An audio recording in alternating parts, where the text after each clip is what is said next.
Hi,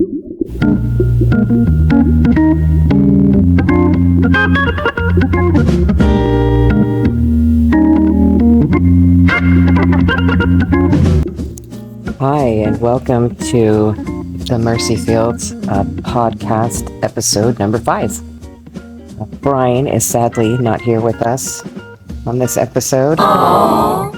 I know. I miss him. He knows more than me. He's smarter than me. He pronounces things easier than I do.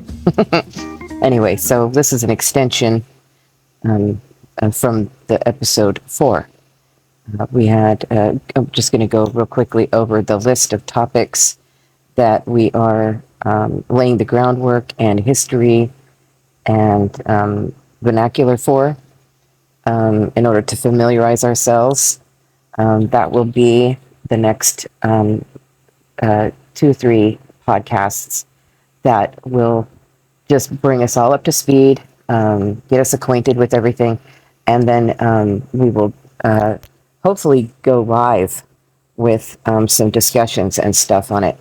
So anyway, let me go back over the list real quick, and that is gene editing and CRISPR experiments. That's the one we're going to be talking about this episode. Fetal cell research tied to abortion, human and animal chimeras, 3-parent embryos, artificial wombs and ectogenesis, embryo farms, and embryo selection. I'm going to get into the specifics of CRISPR shortly, since that will be the first and primary subject on our list in this episode. Before we reach that point, it is necessary to understand the road that led here. The long chain of men striving to rewrite what God alone has authored. In the mid-1800s in Central Europe, experiments with pea plants demonstrated that traits pass from one generation to the next in predictable ways. This was the foundation of modern genetics. And in 1869, in Switzerland, a substance called nuclein was isolated from white blood cells, and this substance was later recognized as DNA. The early 1900s in Europe and America, the connection between hereditary units and chromosomes was established. This showed that inheritance could be traced to structures visible under the microscope. In the 1910s, experiments with fruit flies produced the first chromosome maps, confirming that genes are arranged in a linear fashion along chromosomes. In 1928, in Britain, bacterial transformation was observed. Harmless bacteria could become virulent when exposed to material from dead cells. The 1940s in New York, it was demonstrated that the DNA, not protein, was the substance responsible for this transformation. In 1952, using bacteriophages, it was confirmed that DNA carried genetic instructions into host cells during infection. In 1953 in Cambridge, the double helix structure of DNA was described, revealing the physical template for storing genetic information. From 1961 to 1966, the genetic code was cracked. Codons in DNA were shown to correspond to amino acids in proteins. In the late 1960s, restriction endonuclease were discovered. These enzymes could cut DNA at specific sequences, and creating the first reliable tool for splicing genetic material. In 1972, at a laboratory in California, recombinant DNA molecules were created by joining DNA from different organisms. In 1973, foreign DNA was inserted into Escherichia coli, producing the first genetically modified organism.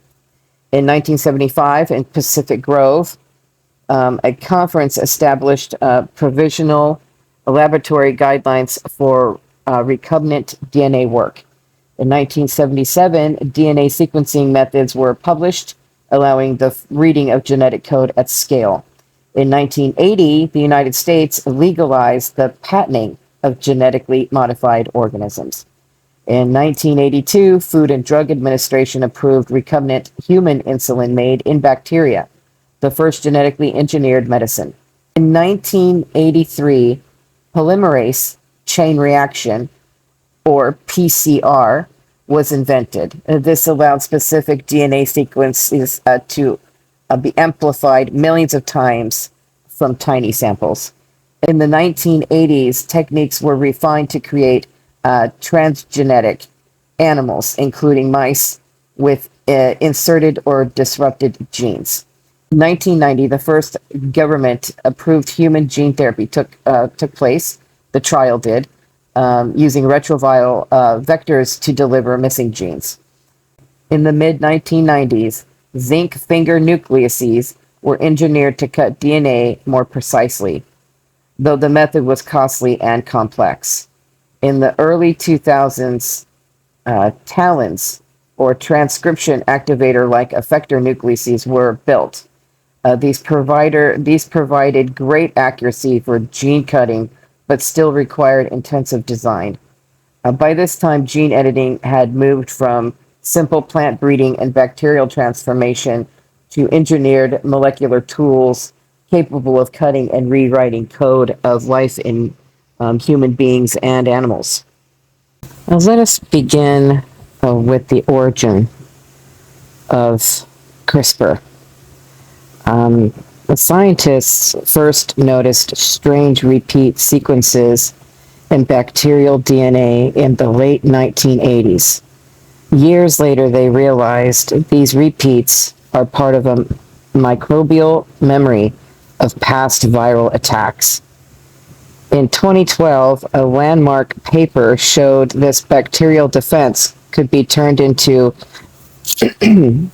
a programmable tool that cuts DNA and at an address that you choose. That is the birth of CRISPR as a gene editor. The heart of the tool is a protein called Cas9, guided by a short RNA that tells it where to cut. The most widely used Cas9 comes from a common strep bacterium, and that discovery lit the fuse for everything that followed thereafter. So basically, you design a guide that matches the DNA sequence that you want to target. You deliver that guide with the Cas9 protein into a cell. The protein scans the genome like a magnet searching for that match. And when it finds it, Cas9 snips the DNA. The cell then tries to repair the break. If you only want to disable a gene, the sloppy repair often does that.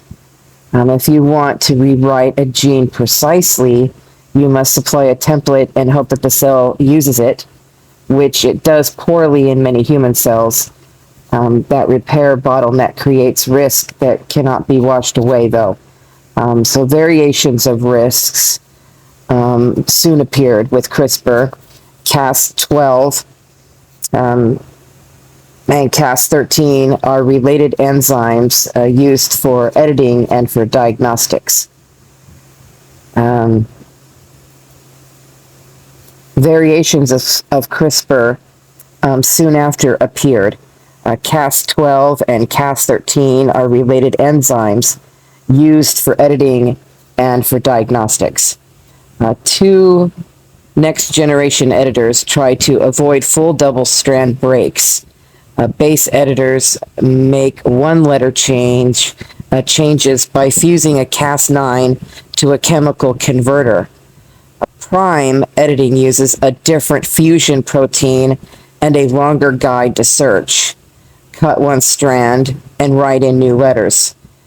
These inventions are clever, but they do not erase the problem with all of this, and that is using the raw material from babies.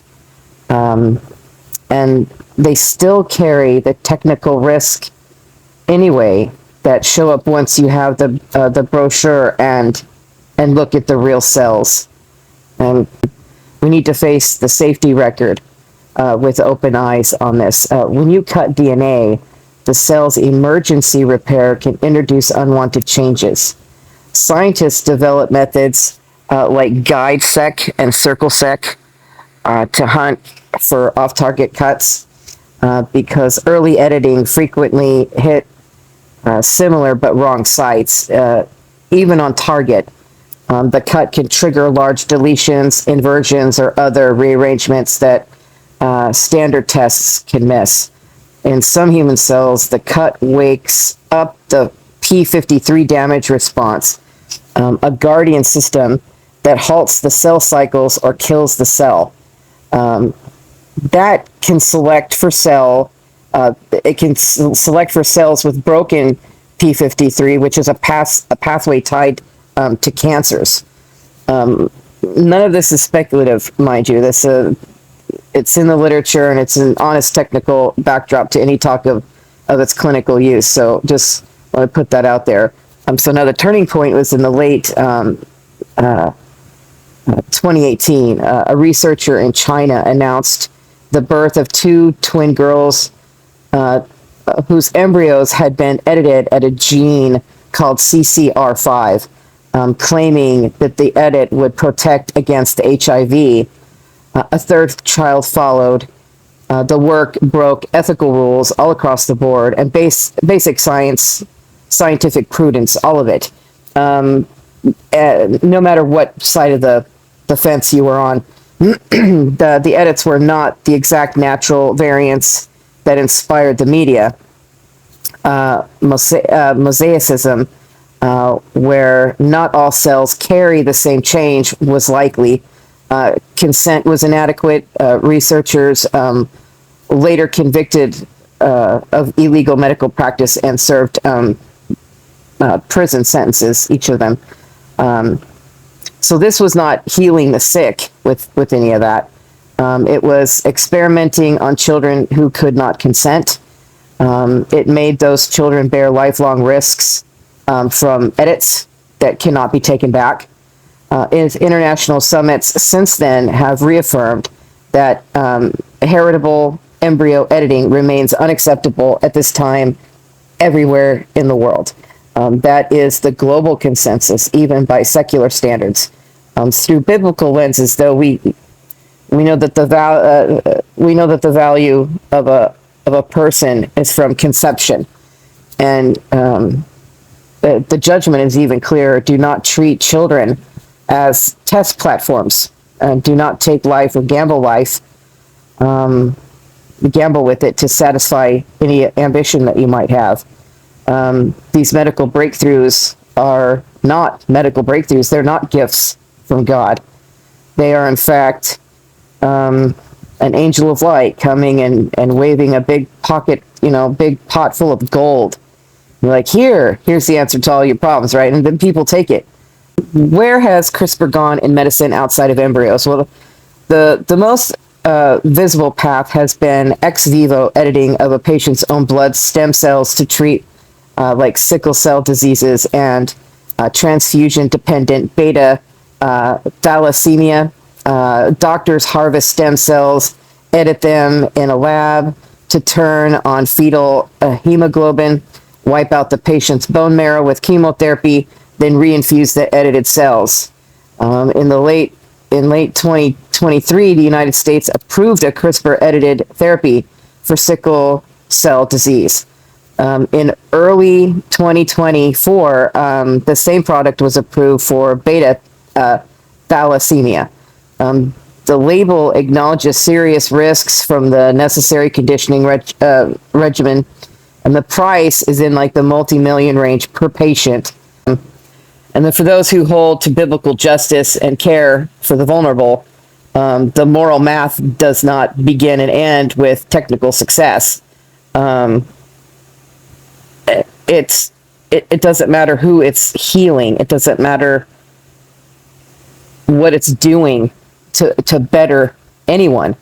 If it comes at the cost of the preborn and innocent lives, it's really just a twisted mentality all the way around.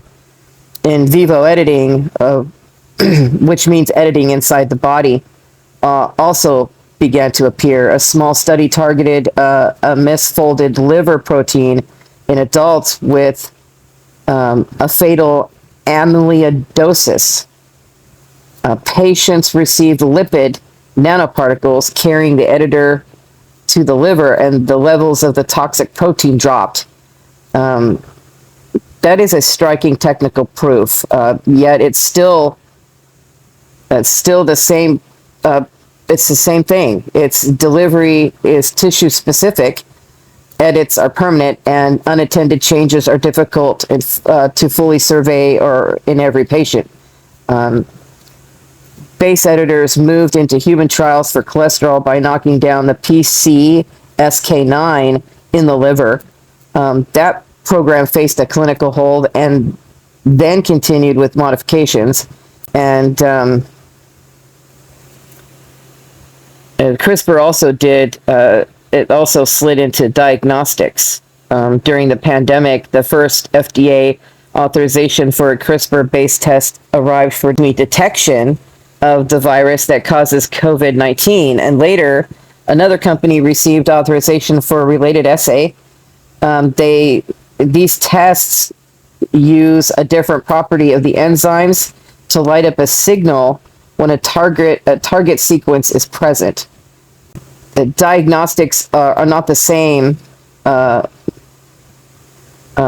category as maybe a moral category of embryo editing, but yet they sit still inside the same commercial ecosystem that normalizes the brands and the funds of the pipeline that all of this happens. And so one touches the other in every way. You know, you can't escape it. I don't think that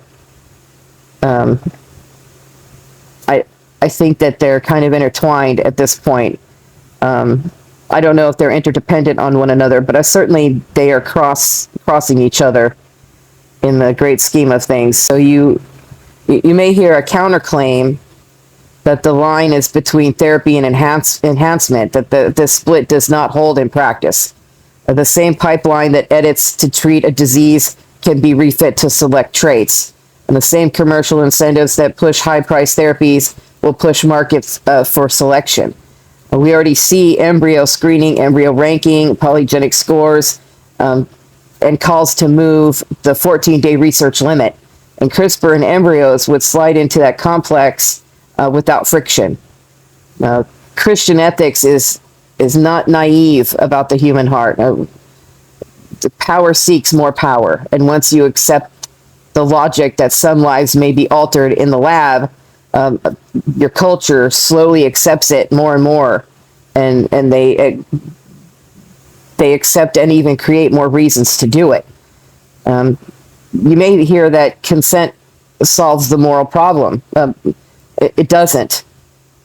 Children cannot consent to germline changes. Future generations cannot consent. No consent form can cover unknown risks that unfold across a lifetime. That no consent can do that. The shadow of eugenics lingers here. You know, it's not loving to use the weakest as means to satisfy the ambitions of the strongest, or, you know, that survival of the fittest thing with virtue signaling like on crack, you know. You also may hear that we should draw a line at avoiding disease, but permit edits that prevent suffering. And the Christian answer to that is to love the suffering child who already exists, pursue just and truly therapeutic care, and refuse the route that instrumentalizes other children along the way. Medicine that requires creating, screening, editing, and discarding humans who haven't been born yet violates the command to protect all innocent life. It treats some lives as spare parts or as failed batches. That is not compassion. It's some kind of like a technocratic triage. It's something out of a horrible sci-fi horror flick or something. Well, now a word on the law. Okay, so patents and money, because incentives shape outcomes. Patent fight over core CRISPR rights in eukaryotic cells has run for years. In 2024, a federal appeals court upheld a ruling that assigned a key slice of the rights to one group of holders, which affects who profits and who can license what. Prices for gene therapies have soared. The approved CRISPR therapy launched at roughly 2 million or more per patient in the United States. Even in public systems overseas, it is priced in the millions in local currency before confidential discounts. And that's not accidental. That's very deliberate. It tells you what kind of machine is being built all around this technology. Okay, so a sober accounting of where CRISPR stands in 2025. A somatic editing in adults for severe disease has crossed from experimental to approved in a narrow setting, with very high costs and significant preparative risks. In vivo editing has shown early human signals in the liver with limited but real proof that the editor can work inside the body. There's a base and prime editing are promising these ideas in the lab. They're still sorting out the delivery and the safety in people. CRISPR diagnostics work has regulatory footholds. Heritable embryo editing remains off limits by mainstream scientific judgment and by Christian moral standards and by what God teaches us in His Word. Categorically, all of it is wrong, regardless.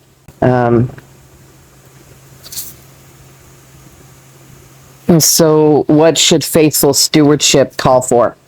Well, first, reject embryo editing as a matter of first principles, period. No circumstance justifies making inheritable edits in children. Second, refuse the casual use of embryonic destruction in research. Third, scrutinize somatic uses that do not touch embryos, since permanent edits still carry technical and social risks. But to use embryos at all is evil. Language can numb the conscience. So when we say words like edit and cut and program and optimize, we are speaking about bodies, not code. These things are not justified, but this is language to desensitize and to normalize, and really out of sight, out of mind. It's just the same reason I believe people are constantly referring to human babies as embryos or fetuses. It means baby, but the way they're using it is like this word that disassociates from the reality of it, out of sight, out of mind. I've always said that the problem with a lot of the arguments out there, with especially today's youth, who really are convinced that it's only just a clump of cells with no hands or heart or brain or feet or legs, because it's out of sight, out of mind. They really have gone, we've gone a whole generation or so without giving real factual information with visuals to back it up. And there's a generation out here really actually believing that we're crazy for talking to them the way we're talking to them, because they have been taught since day one that it's not really a baby in there. And so when you even show them pictures of before or after an abortion, they want to claim it's like AI or something. The disconnect is very real. But language like this, it perpetrates that, it perpetuates it. I'm going to go ahead and close by going back to the scandal that named this technology in the public mind, and that's the girls born in China. They were victims of a reckless experiment that happens all over the globe every day. So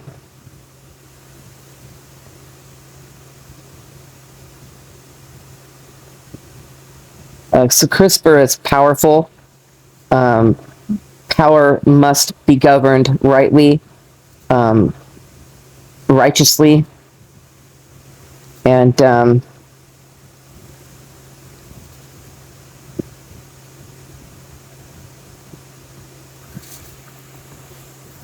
just a few little receipts and facts and all that before ending. The programmable Cas9 system that launched the field was reported in Science in 2012. Bacterial repeats were first noticed decades earlier and reviewed widely since. The United States authorized the first CRISPR-edited cell therapy for sickle cell diseases in December of 2023 and expanded it to beta thalassemia in January 2024. A small human study showed in vivo gene editing could lower a liver protein that causes amyloidosis, and large deletions and p53 linked responses are documented risks after cutting DNA. The criminal case and sentencing of the scientists behind the CRISPR babies was reported by most major outlets, and including the Third International Summit in London, stated that the heritable human genome editing remains unacceptable at this time, as of September 2025. So this is just another brick to put down, laying a foundation, building this great wall of information that we hope to continue to bring you every week. We're going to get into a little bit of, we'll tap just a little bit into the history of American eugenics, and that all things Nazi actually came from us. We are the ones who started all of that. I'll be getting into that a little bit, and then we'll go ahead and get on to the next list of things. First, we have this CRISPR and gene editing, and next week we will have chimeras, which are the organisms made from cells of two different species. Some of you might have been around long enough to remember, like building a pig heart to be able to go into a human and be viable. Things like that, and plus what we've come so far further since then, many decades later. So that's it. That's the show. That's a lot of information. I'm trying to keep it kind of under an hour, so one doesn't get too bogged down all at once. It's a lot to think about. So praise God. We're going to just keep chipping away at this and learn together, yeah? God is good. God be praised. Love you to bits. Bye.